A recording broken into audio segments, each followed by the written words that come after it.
Les vraies voix Sud Radio, le grand débat du jour. Bien plus dramatique qu'un banal accident de voiture. Un meurtre au petit matin, en plein cœur de Grenoble. Comment se fait-il qu'on soit armé dans la rue et qu'on soit suffisamment décérébré pour tirer à 7h du matin sur quelqu'un qui est venu vous porter secours? Ça devient de plus en plus compliqué parce que le climat est un climat de violence, un climat de peur pour les employés communaux. Ça n'a à la fois rien à voir avec les règlements de compte au sein du trafic et à la fois ça a tout à voir. Éric Piolle qualifie ça d'un accident de la circulation. Il n'est pas à la hauteur du drame qui vient de se passer. Et donc les agents municipaux de Grenoble sont sous le choc aujourd'hui suite à cet agent qui a été abattu par ce chauffeur en fuite. Il tentait donc de l'arrêter suite à un accident. Grenoble où le débat sur la vidéosurveillance avait connu un écho national, c'était déjà en 2014. Alors parlons vrai, est-ce que vous craigneriez vous des dérive, on va dire, un crédit social comme en Chine si on généralisait la vidéosurveillance, ou est-ce que vous pensez qu'on n'a rien à craindre si on n'a rien à se reprocher avec la vidéosurveillance? Et à cette question, faut-il imposer la vidéosurveillance aux maires? Vous dites oui à 71%, et je rappelle le numéro, Cécile, c'est toujours le 0826 300 300. Ouais, mais il va pas s'envoler, vous savez, tout va bien. Allez, soyez les bienvenus avec notre invité Fabrice Marcilly, maire de Condé-Sainte-Libière en Seine-et-Marne. Merci d'avoir accepté notre invitation. Philippe Bilger, un drame de plus lié à la sécurité et lié aussi aux moyens techniques aujourd'hui. Absolument, comme de mon point de vue, il y a une montée de l'insécurité non seulement utilitaire, mais presque pire, gratuite. Et il faut absolument augmenter les processus et l'outil de vidéosurveillance. Et je le dis parce que je sais que certains s'opposent à l'amplification de ces moyens de sauvegarde, mais je continue à penser que dans la mesure où nous sommes dans un espace démocratique, eh bien tout ce qui est de nature à favoriser l'instauration d'une plus grande tranquillité publique doit être soutenu et approuvé. Et surtout, et je finis, qu'on ne dise pas que demain on risque de voir des atteintes à la liberté parce qu'aujourd'hui on a mis en place un dispositif très efficace pour lutter contre des gens comme celui qui a commis le pire. Françoise Degois. D'abord, l'efficacité du dispositif n'est pas à 100% prouvée, on le sait très bien, parce que vous avez des angles morts, etc. Moi, j'entends ce que vous dites, la télésurveillance, la vidéosurveillance ne me gênerait pas. Ça dépend dans les mains de qui elle se trouve, ça dépend toujours de qui l'utilise, comment on s'en sert. Vous comprenez bien que l'exemple absolu est redoutable et redouté, c'est la Chine, bien sûr, avec la surveillance et par l'intelligence artificielle. Donc moi, je ne veux pas qu'on aille vers ça. Moi, je veux que ça soit encadré moralement, légalement. Il est hors de question de tapisser l'ensemble des gens, même si on n'a rien à se reprocher. Il n'y a aucune raison qu'on soit placé sous surveillance H24. Dernier point, je trouve dégueulasse, et je le dis, la polémique qui a été faite sur Éric Piolle. Éric Piolle n'est pas mon copain parce que je suis souvent en désaccord avec lui. Mais rabâcher toute la journée qu'Éric Piolle aurait dit qu'on n'était pas à l'abri d'une balle perdue, c'est tout à fait lamentable. Il n'a pas dit ça. Il répondait à une question sur le règlement de compte et c'est là qu'il a parlé de la balle perdue. Je trouve que la façon dont toute la droite et l'extrême droite s'est jetée sur Piolle, il y a des reproches à faire à Éric Piolle. Mais le maire de Grenoble n'a pas eu cette négligence-là, et je tenais à le dire parce que d'un accident de voiture, François. Non, il n'a pas dit ça. Si, Il a quand même parlé d'un truc. Il n'a pas parlé d'un truc, il n'a pas un passé. D'ailleurs, il va porter plainte contre l'ensemble des chaînes qui ont rapporté ça. Il a tout son verbatim, il l'a publié, on a tous regardé. Donc il va y avoir des personnes. On ne peut pas. C'est pas parce qu'on a un adversaire politique qu'il faut charger la mule. Moi, je pense que Piolle, dans le moment, il a été remarquable, même si souvent je le trouve pas remarquable. Moi, je pense, Françoise, que si les points que vous soulignez pour la télésurveillance, si on les craint, à ce moment-là, il faut pas permettre la liberté des réseaux sociaux et des téléphones portables à tout va. Et ça n'a absolument rien à voir. Les gens, vous avez n'importe qui dans la rue. Tu as n'importe qui dans la rue. Tu as n'importe qui dans la rue qui peut te filmer, bidule, machin et tout, et eux, ils sont en toute liberté. Moi, je pense qu'il faut absolument renforcer le contrôle dans les villes, mais je pense même qu'il faut aller plus loin. Je pense que les polices municipales doivent être armées, et je pense, cher Philippe Bilger, qu'il faut qu'elles aient des pouvoirs de police. il faut qu'elles aient des pouvoirs de police et des pouvoirs d'enquête judiciaire. Parce que, et on a des exemples de policiers municipaux qui ont été heureusement armés et qui ont... à Nice. Oui, mais évidemment. Évidemment. Donc si tu veux, moi je crois qu'il faut aller jusqu'au bout, sinon on ne s'en sortira pas, François. Je réponds que ça n'a absolument rien. La comparaison n'est pas raison. Avoir des vidéos dans un système judiciaire et un système policier n'a rien à voir avec se faire filmer par un portable dans la rue. Rien du tout. Bah si, parce que quand tu as la liberté totale de faire ce que tu veux avec ton portable et sur les réseaux sociaux, tu fais ce que tu veux. Mais à ce moment-là, tu te plains en disant il faut qu'il y ait des contrôles. Moi, je dis rien du tout. Je dis juste qu'il faut équilibrer. Tout est question de mesure. Voilà, c'est tout. Avec nous Fabrice Marcilly, maire de Condé-Sainte-Libière, c'est en Seine-et-Marne. Monsieur le maire, bonsoir. Alors vous avez mis il y a quelques années de la vidéosurveillance et a priori dans votre commune, qui est pas très grande, c'est 1400 habitants je crois à peu près, vous avez fait réduire le nombre de méfaits de 80%, c'est bien ça environ ? Ouais, donc j'administre une petite commune donc de 1500 habitants et on a mis la vidéoprotection en place il y a 6 ans maintenant et ça fonctionne très bien. Effectivement, c'est très encadré. Alors, je vais pouvoir vous détailler tout ça, bien sûr, mais on ne fait pas ce qu'on veut avec la vidéoprotection. Ce n'est pas à la vue de tout le monde, c'est vraiment encadré et les images ne sont conservées que 30 sur l'ordinateur. Et ce n'est sûr, on ne peut visionner les images que sur réquisition de la gendarmerie ou de la police. Ah, ça me va très bien, ça, vous voyez, j'aime entendre un maire intelligent comme ça, c'est intéressant. Bah oui. Donc voilà, donc si par exemple il se passe un méfait ou un vol dans une maison pour la commune, donc les habitants doivent aller déposer plainte à la gendarmerie ou à la police, hein, et ensuite donc la gendarmerie vient me voir sur réquisition me disant voilà, on aimerait voir les images à telle période, tel moment pour voir ce qui s'est passé et bon voir si effectivement on voit les personnes qui ont créé et qui ont fait des méfaits.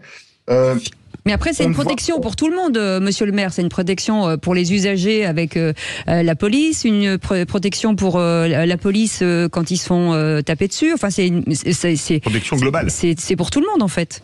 Une protection pour tout le monde, donc pour la population. Ça aide, bien sûr, la gendarmerie ou la police à enquêter, à faire avancer beaucoup plus vite l'enquête, mais ça aide aussi mon personnel de mairie. Dans la mairie, j'ai une caméra parce que si jamais effectivement j'ai une personne un petit peu agressive qui vient embêter mes secrétaires, au moins j'ai la vidéoprotection qui est là pour dire voilà ce qui s'est passé, quoi. Moi je vais vous dire, Cécile, il y a 15 jours j'ai eu des désagréments dans mon stade à Perpignan et on a retrouvé l'auteur principal grâce à la vidéosurveillance. Non, mais 2 jours après, la police qui fait toujours très très bien son travail a récupéré, a identifié le jeune qui est renvoyé, c'est un mineur qui est renvoyé au tribunal pour enfants dans 2 mois. Donc on a pu, grâce aux images de télésurveillance... Non mais François, moi je mets pas en cause. Moi, ce qui m'intéresse vraiment, c'est la philosophie de monsieur le maire. Je trouve ça extrêmement bien encadré. Est-ce que c'est faisable dans une ville de 200 000 habitants ? Je ne sais pas. Monsieur le maire, j'ai été surpris par votre commune qui a 1500 habitants. 1500. 1500. Non. Et est-ce que quand vous avez créé ce système, il y a 6 ans, il y avait beaucoup d'incidents dans votre petite commune ? Alors, dans ma petite commune, donc de 1500 habitants, effectivement, on voyait les choses évoluer. Il y avait des vols qui étaient, qui apparaissaient sur la commune, des incivilités. Il y a aussi des dépôts sauvages dans les rues, certains endroits de la commune, des altercations. Et donc, tout ça, mis bout à bout, on s'est dit, il faut quand même faire quelque chose pour protéger la population. Et donc, le gouvernement, en plus... Ce qui est vraiment important, c'est que nous donne une subvention de 80% pour pouvoir installer ces caméras. Donc ça coûte pas grand-chose, on va dire, pour les communes d'installer des caméras. Et effectivement, quand toutes les caméras ont été mises en place, tous ces vols, toutes ces incivilités, dépôts sauvages, etc., ont diminué, mais drastiquement. Et c'est une économie aussi pour vous. 50%. Comment ? Et ce sont aussi des économies pour vous, parce que les dépôts sauvages, il faut bien les récupérer, en fait. Oui, tout à fait. Des économies, alors je ne sais pas quel montant, je vais pas chiffrer ça, mais en tout cas, ça nous donne beaucoup moins de travail, c'est clair. Allez, 0826 300 300, direction Mont-de-Marsan avec Ludovic. Bonsoir Ludovic. Bonsoir Ludovic. Bonsoir Cécile, bonsoir Philippe, bonsoir Frévois, et notamment Monsieur Rivière, bien qu'il ne supporte pas le bon club de rugby, mais bon. Comme dirait mon fils, on peut en discuter Ça chambre, ça chambre. Si on peut en discuter, bon. Ça veut dire que vous vous êtes trompé pendant tant d'années, François Rivière, c'est fou. Allez, Ludovic, on peut couper cet auditeur comme dit. Pas autre chose. Interroge un Perpignanais, Cécile. Ça ne capte pas, Ludovic. Interroge un Perpignanais, on va en sortir. Allez-y. Il est bon ce Ludovic, ça commence fort. On vous écoute, Ludovic. Oui. Déjà, petit message pour Frévois, Monsieur le maire a employé le bon terme, vidéoprotection, c'est une question sémantique, il y a quand même une règle à respecter, c'est plus vidéoprotection que vidéosurveillance. Ensuite, il ne faut pas oublier, comme l'a dit Monsieur le maire, je rejoins totalement, c'est encadré, que ce soit, bien sûr, ça nécessite une procédure judiciaire, etc. Les images sont conservées un certain temps, en principe c'est un an, mais après ça peut varier. Il ne faut pas, par contre, oublier, je ne veux pas faire mon Macron et moi en même temps, il ne faut pas oublier cependant qu'il y a un coût.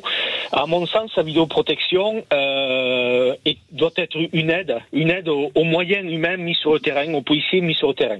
Maintenant, voilà, il faut pas non plus, il faut aussi voir un peu la France, un peu au jour d'aujourd'hui, un peu orange mécanique, si je puis dire, la violence qu'il y a. La sécurité est le premier pilier de la liberté. Donc, en effet, il faut mettre des moyens. Il ne faut pas derrière également que la justice soit laxiste. Et il faut retrouver vraiment une harmonie, un cadre global de sécurité pour l'ensemble des citoyens. Ludovic, on a d'ailleurs un commentaire qui va dans votre sens sur Twitter. C'est OS qui nous dit « Plutôt du bleu partout, ça ne sert pas à grand-chose les caméras, c'est déplacer le problème ailleurs. Je sais de quoi je parle dans ma petite ville de province. » C'est vrai que le bleu a fait du bien pour les Jeux Olympiques. Non, mais ils étaient tellement nombreux. Attendez, bougez pas, Françoise, pardon. On va prendre Alban aussi. Oui, allez-y. Alban, on vous écoute. Oui, bonjour Cécile, bonjour à tous. Alors, moi je voudrais réagir à la personne qui a dit tout à l'heure, je suis très opposé généralement à Éric Piolle à Grenoble, et là j'ai trouvé son propos remarquable. Non, je suis désolé, on peut pas dire que son propos était remarquable. Il a banalisé la situation avec un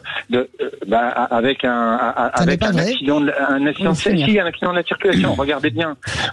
J'ai lu tout son verbatim, donc ça sert à rien. Françoise, on a le son. Vous dites, je suis souvent opposé à Éric Piolle, et là je l'ai trouvé remarquable. Oui, je trouve qu'on lui fait. C'est pas vrai. Moi, je suis déjà tout le temps opposé à Éric Piolle sur des tas de sujets. Je vous le dis, sur le burkini, etc. Françoise, écoutez. Et je vous dis, vous avez extrait un truc. L'ensemble de la conférence de presse, ça n'est pas ça. Écoutez, il dit que c'est un accident de la route. Il n'a pas dit c'est un accident de la route sur ce sujet. Quand il parle de balles perdues, mais vous êtes complètement. Non, moi je parle pas de balles perdues. Il dit pas que c'est un assassinat, il dit que c'est un accident de la route. Voilà. Exactement, vous avez complètement raison. Excusez-moi de vous le dire, il a fait une conférence de presse d'une demi-heure. Il y a l'ensemble de son verbatim, et il y a l'ensemble de son verbatim sur l'ensemble des questions qui lui ont été posées. Il a remis tout dans le contexte en disant que c'était un assassinat. Oui, on écoute. Mais si on l'a. Mais vous pouvez écouter. Bien être conscient que les agents du service public, aujourd'hui, sont le réceptacle aussi de cette violence qui monte dans la société. Donc, ils sont souvent dans des situations compliquées. Là, il se trouve que c'est un accident de la circulation et que vous auriez pu faire la même chose et vous retrouver dans la même situation. Oui, c'est ça, mais l'ensemble de la conférence de presse n'allait pas ça. Il commence à dire qu'il a été abattu, que c'est une mort atroce. Écoutez, vous pouvez pas vous amuser à ce genre de bêtises en une radio sérieuse. Les deux phrases qu'on entend sont lamentables. Mais c'est ça qui est ignoble. Mais non, c'est pas tout ce que vous dites, parce que Françoise, on a un avis différent de vous. Voilà, d'accord. Écoutez, moi, je rétablis la vérité. Le mot de la fin, Alban, pour le qui c'est qui avant le qui c'est qui l'a dit, très court. Eh bien, moi, je trouve très bonne la précision qu'a faite votre dernier auditeur en faisant vraiment la nuance entre vidéoprotection et vidéosurveillance. Ça, je trouve ça très très bien. Mais moi, ce que je veux vous dire aujourd'hui, c'est que oui, je fais partie des 71 ou 72% des gens qui sont favorables à la vidéoprotection. Et je dois vous dire que je vais porter la voix de nombreux Grenoblois qui font une maladie. Et la maladie, ça s'appelle la pyolite. Et ma pyolite... Ah oui, donc ça fait la politique. Oui, écoutez, oui, bien sûr, allez-y. Merci en tout cas. Merci Ludovic de nous avoir appelé. Merci beaucoup, monsieur le maire Fabrice Marcilly, de cette belle petite commune qu'on vous incite à aller voir. D'ailleurs, ça s'appelle Condé-Sainte-Libière en Seine-et-Marne. Merci beaucoup d'avoir accepté notre invitation. Dans un instant, le qui c'est qui l'a dit. Et là, il y a du lourd qui est arrivé. Tout peut arriver là. J'espère que vous avez bien révisé François et Alban. On est à fond. Allez, on fait une petite pause, on revient dans un instant. Sud Radio. Sud Radio. Parlons vrai. Parlons vrai. Sud Radio. Parlons vrai.